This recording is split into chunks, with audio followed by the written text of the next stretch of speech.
राम मंदिर में चढ़ावा चोरी के खुलासे और चंपत राय के इस्तीफा देने के बाद से कोषाध्यक्ष गोविंद देवगिरी की भूमिका बढ़ गई है। आज होने वाली ट्रस्ट की बैठक से पहले उन्होंने एक चिट्ठी जारी करके अपना पक्ष रखा है।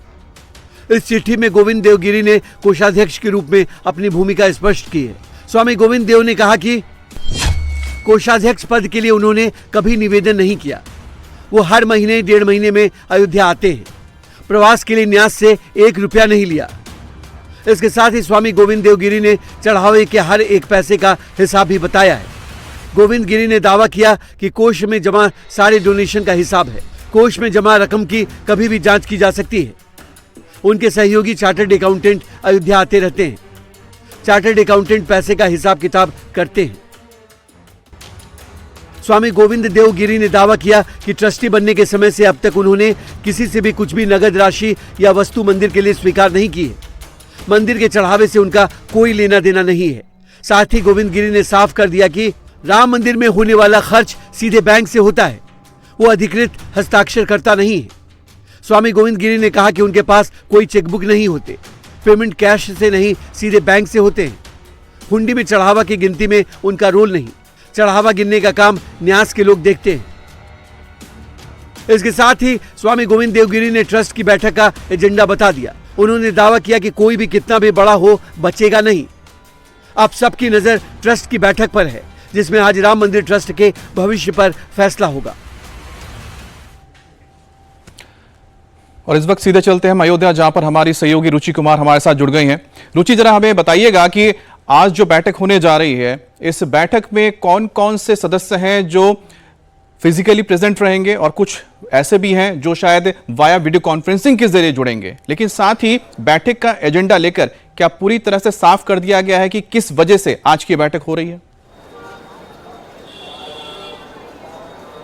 बिल्कुल, ये तो सबको साफ है कि आज का एजेंडा, मुख्य एजेंडा क्या है।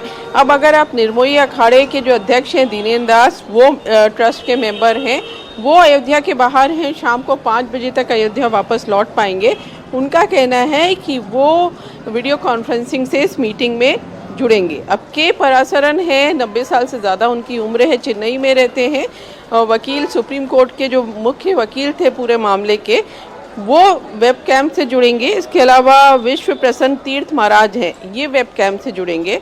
और जो ट्रस्ट के अध्यक्ष हैं नित्य गोपाल दास, वो बीमार थे लखनऊ में, लेकिन अब वो आ चुके हैं अयोध्या वापस और वो मीटिंग में शामिल होंगे। इसके अलावा कृष्ण मोहन जो सदस्य हैं वो शामिल होंगे।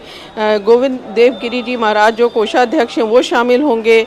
परमानंद गिरी जी महाराज हैं, वो सब ये सारे लोग अयोध्या आ चुके हैं।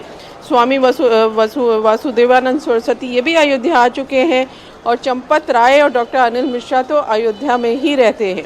आज की ट्रस्ट की मीटिंग कुछ अलग होगी। हर 3 महीने में ये मीटिंग अमित होती है और जो भी पूरा काम होता है मंदिर का या जो कुछ भी होता है उस मीटिंग में डिस्कस होता आया है जब से 2020 से ये ट्रस्ट बना है। लेकिन वो जो मीटिंग होती थी वो चंपत राय ही एक तरह से पूरी मीटिंग प्रेसाइड करते थे। नित्य गोपाल दास क्योंकि बीमार रहते हैं तो उनका ज़्यादा रोल नहीं रहता था। तो आज चंपत राय उस रोल में नहीं दिखाई देंगे जी। तो उम्मीद सबको मालूम है एजेंडा क्या है। मुख्य एजेंडा तो यही है कि चंपत राय और डॉक्टर अनिल मिश्रा का जो इस्तीफा है वो स्वीकार किया जाए या नहीं किया जाए। तो इसके अलावा इस पूरे मामले में रुचि जो एसआईटी जांच कर रही है उसकी तरफ से जो एक पूरी जानकारी दी गई है उसको लेकर भी चर्चा संभव है। और सबसे महत्वपूर्ण बात, क्या सीईओ की नियुक्ति को लेकर भी आज इस मीटिंग में चर्चा होगी? अगर होगी तो किस तरह की जिम्मेदारी सीईओ को इस बैठक में दी जाएगी? बिल्कुल, क्योंकि देखिए जो कुछ पूरा हंगामा हुआ है, जो आरोप लगे हैं कि चढ़ावे की चोरी हो रही है, तो एसआईटी की जो प्राथमिक रिपोर्ट आ चुकी है वो ट्रस्ट की मीटिंग में जितने मेंबर्स हैं उनके सामने ये रखी जाएगी और ये देखा जाएगा कि किस तरह से चंदा जो चढ़ावा है उसकी जो काउंटिंग थी उसमें कैसे गड़बड़ियाँ हो रही थी।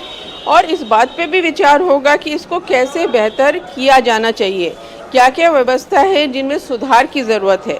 अब ये ज़रूर है कि ये कहा जा रहा है कि सीईओ की नियुक्ति को लेके कुछ सदस्य तैयार नहीं हैं। उनका कहना है कि सीईओ नहीं बनाया जाना चाहिए, तो उस पर विचार होगा। लेकिन पूरा जोर यही रहेगा कि जिस तरह से व्यवस्था अंदर बिगड़ी जिसकी उस वजह से व्यवस्था इतने को गंभीर बेहतर किया आरोप जाए लगे। और जो लोगों का विश्वास ट्रस्ट से उठा है उसे कैसे वापस एक बार उस विश्वास को पाया जाए। रुचि, इस बड़ी खबर पर आप नजर रखिएगा, दिन भर हम आपसे अपडेट लेते रहेंगे। दोपहर 3 बजे ये बैठक शुरू होने वाली है। फिलहाल राम मंदिर चढ़ावा चोरी के आरोपियों की बात करें तो अयोध्या की पुलिस का लगातार उन पर शिकंजा कसता जा रहा है। अयोध्या पुलिस ने रविवार को जेल में बंद 8 में से 5 आरोपियों से पूछताछ की। रविवार को जिन आरोपियों से पूछताछ की गई उनमें रमाशंकर मिश्रा, मनीष यादव, लवकुश मिश्रा, अनुकल्प मिश्रा और करुणेश पांडे का नाम शामिल है। अब पुलिस ने इन आरोपियों से करीब 4.5 घंटे तक पूछताछ की है। सूत्रों की माने तो पुलिस आज भी आरोपियों से पूछताछ कर सकती है। रविवार को पुलिस ने चढ़ावा चोरी के एक के बाद एक मामले में कई सवाल पूछे इन लोगों से और सूत्रों की माने तो इस दौरान आरोपियों ने कई अहम खुलासे भी किए हैं। राम मंदिर चढ़ावा चोरी के आरोपियों पर अयोध्या पुलिस का शिकंजा कसता जा रहा है। अयोध्या पुलिस रविवार दोपहर 1:50 पर जेल में बंद आरोपियों से पूछताछ करने पहुंची।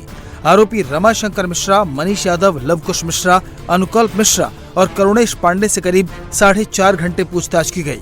सूत्रों की माने तो पुलिस आज भी आरोपियों से पूछताछ कर सकती है। रविवार को पुलिस ने चढ़ावा चोरों से एक के बाद एक कई सवाल पूछे। किसके कहने पर चोरी की? चोरी का प्लान किसने बनाया? दान चोरी का मास्टरमाइंड कौन? चढ़ावे का कितना पैसा चुराया? किसके हिस्से में कितना आया? चोरी के पैसे से कहां-कहां प्रॉपर्टी खरीदी? अनिल मिश्रा और गोपाल राव का क्या रोल रहा? चोरी की बात पता लगने पर चंपत राय ने क्या किया? सूत्रों की माने तो पुलिस को पूछताछ के दौरान आरोपियों से कई अहम सुराग मिले हैं। सूत्रों की माने तो पुलिस को आरोपी अनुकल्प मिश्रा की चोरी की रकम से बनाई गई करोड़ों की संपत्ति का पता चला है। पुलिस के मुताबिक अनुकल्प मिश्रा ने करीब 65 लाख का मकान खरीदा। उसके ठिकानों से करीब 16,80,000 रुपए नकद बरामद किए गए। गांव में उसने एक फार्म हाउस खरीदा, एक डिजायर कार खरीदी, एक महंगी मोटरसाइकिल और एक SUV बुक कराई। अनुकल्प मिश्रा को आउटसोर्सिंग एजेंसी के जरिए नौकरी पर रखा गया था और सीधे दान गिनने के काम पर लगाया गया। उसकी सैलरी 15,000 रुपए थी, लेकिन उसने चंद महीने में करोड़ों का साम्राज्य खड़ा कर लिया। पुलिस अब इन संपत्तियों की जांच कर रही है। इसके साथ ही पुलिस लवकुश मिश्रा की कमाई की जांच कर रही है। लवकुश मिश्रा पहले कार मैकेनिक था, बाद में आउटसोर्सिंग एजेंसी के जरिए दान गिनने के काम में लगाया गया। पुलिस को लवकुश मिश्रा के घर से छापेमारी के दौरान 14,25,000 रुपए कैश मिला है। साथ ही उसकी पत्नी के नाम से एक आलीशान घर मिला है, जिसका अभी काम चल रहा है। साथ ही पुलिस अनुकल्प मिश्रा और ट्रस्ट के सदस्य अनिल मिश्रा से पारिवारिक रिश्तों और दूसरे आरोपी लवकुश मिश्रा से करीबी रिश्तों की जांच कर रही है। राम मंदिर में चढ़ावा चोरी सामने आने के बाद पुलिस लगातार जांच कर रही है। अब SIT भी अपनी फाइनल रिपोर्ट तैयार करने में लगी हुई है, लेकिन सियासी दलों ने इस पर बड़े बड़े दावे करके सरकार को घेरना भी शुरू किया है। इस बीच विश्व हिंदू परिषद ने चढ़ावा चोरी के मामले की जांच कर रहे DSP को चिट्ठी लिखकर इन नेताओं से सबूत जुटाने में मदद करने के लिए कहा है। विश्व हिंदू परिषद के इंटरनेशनल प्रेसिडेंट आलोक कुमार ने इस चिट्ठी में समाजवादी पार्टी के नेता रामगोपाल यादव, कांग्रेस की महासचिव प्रियंका गांधी और आम आदमी पार्टी के चीफ अरविंद केजरीवाल के लगाए आरोपों का जिक्र किया और पुलिस से अपील की है कि वो इन नेताओं से पूछें कि उन्होंने किस आधार पर और किन सबूतों के साथ ये दावे किए हैं।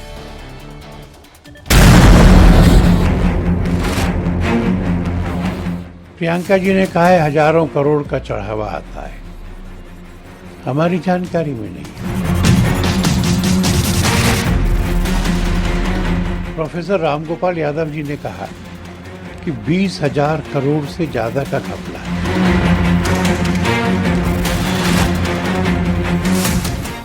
इनके पास में कुछ लोगों ने बताया होगा, कुछ कागज दिए होंगे, कुछ तो भी सामग्री होगी।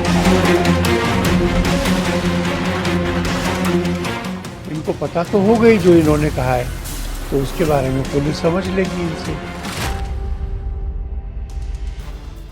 राम मंदिर में चढ़ावा चोरी की जांच जैसे जैसे आगे बढ़ रही है, वैसे वैसे चोरी को लेकर नए नए दावे किए जा रहे हैं। ये दावे अब सियासी गलियारों में जोर पकड़ रहे हैं। इन दावों के बीच विश्व हिंदू परिषद के अंतर्राष्ट्रीय अध्यक्ष और सीनियर एडवोकेट आलोक कुमार की चिट्ठी ने सियासी हलचल के बीच उबाल पैदा कर दिया है। ये चिट्ठी राम मंदिर चढ़ावा चोरी की जांच कर रहे अयोध्या के DSP आशुतोष तिवारी को लिखी गई है। इस चिट्ठी में उन सब के नाम हैं जिन्होंने राम मंदिर में चढ़ावा चोरी को लेकर बड़े बड़े दावे किए हैं। ये चिट्ठी तब लिखी गई जब एसआईटी जांच और पुलिस की इन्वेस्टिगेशन के दौरान सियासी हमले करके यूपी और केंद्र की सरकार को घेरने की कोशिश की गई। कांग्रेस की महासचिव और लोकसभा सांसद प्रियंका गांधी वाड्रा ने हजारों करोड़ की चोरी का आरोप लगाया, तो समाजवादी पार्टी के senior leader professor Ram Gopal Yadav ने दावा किया कि कम से कम 20,000 करोड़ की चोरी का मामला है। वहीं आम आदमी पार्टी के सर्वेसर्वा अरविंद केजरीवाल ने करीब 200 करोड़ रुपए का कैश और बेशकीमती गहने, हीरे, सोने चांदी की ईंटें चोरी होने का दावा किया। और कम से कम 20,000 करोड़ रुपए का घपला है। 20,000 करोड़ रुपए का सोना चांदी जेवर, लोगों ने 50-50 किलो सोना दिया, करोड़ों रुपया दिया, हीरे के हार दिए करोड़ों रुपए, पता ही नहीं किसी। श्री राम मंदिर में चढ़ावे की चोरी हुई है, अब ये सब लोग मान रहे हैं, पर क्या असली दोषियों को, बड़े लोगों को, जो बड़े बड़े प्रभावशाली ताकतवर लोग इसमें शामिल हैं, उनको सजा मिल पाएगी? उनकी गिरफ्तारियां होंगी? क्या उनके खिलाफ एक्शन होगा? चढ़ावा चोरी के इतने बड़े बड़े दावों के बीच विश्व हिंदू परिषद के अंतर्राष्ट्रीय अध्यक्ष की चिट्ठी सामने आई। आलोक कुमार ने पूछा कि चोरी का यह आंकड़ा कहां से आया। इसके लिए बाकायदा अयोध्या के डीएसपी और मामले के जांच अधिकारी आशुतोष तिवारी को चिट्ठी लिखी गई। इस चिट्ठी में मांग की गई है कि जिन नेताओं ने सार्वजनिक मंचों पर मंदिर के चढ़ावे में चोरी या घोटाले के आरोप लगाए हैं, उनके बयान भी जांच के दायरे में आने चाहिए, ताकि दूध का दूध और पानी का पानी हो सके। इससे इन्वेस्टिगेशन में बहुत सहायता हो जाएगी। प्रोफेसर रामगोपाल यादव जी ने कहा कि 20,000 करोड़ से ज्यादा का घपला है। हमारी तो जानकारी में इतने पैसे वहां आए ही नहीं। प्रियंका जी ने कहा है हजारों करोड़ का चढ़ावा आता है, हमारी जानकारी में नहीं है। अब ये बड़े लोग हैं, पढ़े लिखे लोग हैं, पब्लिक डोमेन में बड़े पदों पे लंबे समय से हैं, तो ये जिम्मेवारी से बोलते होंगे, किसी आधार पर बोलते होंगे। इनके पास में कुछ लोगों ने बताया होगा, कुछ कागज दिए होंगे, कुछ तो भी सामग्री होगी। तो मैंने सोचा कि अगर पुलिस इनसे प्रार्थना करे कि आपने ये बयान दिया है, आपके पास जो कागज है, जो जानकारी है, डॉक्यूमेंट है, गवाह पता है, हमको बताइए, हम सारा उपयोग करके जांच पूरी करेंगे। इसलिए मैंने कहा है, कोई आरोप उसमें नहीं है। इनको पता तो हो गई जो इन्होंने कहा है, तो उसके बारे में पुलिस समझ लेगी इनसे। हमने तो कहा है कि पूरी जांच करो, जितने आरोप हैं उतनी जांच करो। अब कोई उसको चोरी कहे, कोई उसको लूट कहे, कोई उसको डकैती कहे, जांच से ही मालूम पड़ेगा कि क्या हुआ है। बीएचपी की चिट्ठी बता रही है कि संगठन ने बयानबाजी के खिलाफ पूरी तरह से मोर्चा खोल दिया है। संगठन इसे कानूनी तरीके से भी आगे बढ़ा सकता है। इसलिए हमने एसआईटी से मांग की है, इन्वेस्टिगेटिंग ऑफिसर से मांग की है, इन सबको भी बुलाइए।